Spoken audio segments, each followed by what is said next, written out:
నీ దేవుడైన యెహోవా, మన దేవుడు, మనందరి దేవుడు, మన తండ్రి అని పిలుస్తున్న దేవుని అప్పగించిన దానిని కాపాడి ఏం చేయాలంట?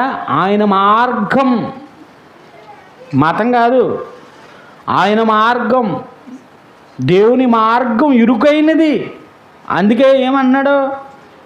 ధైర్యం తెచ్చుకో, ఇరుకది మార్గం.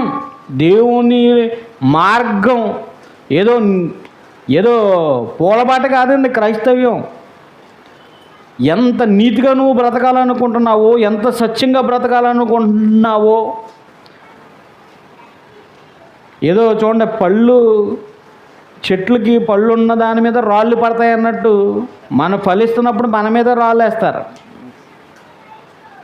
కానీ ఇరుకైన మార్గం ఇది, విశాల మార్గం ఉంది, అందులో వెళ్ళిపోతున్నారు అందరూ.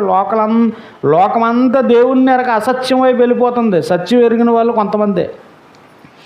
సత్యాన్ని, దేవుణ్ణి వెతుకులాటలో సత్య మార్గాన గుండా దేవుణ్ణి తెలుసుకోవాలంటే సత్యమైన వాడు నీకు అర్థం కావాలి.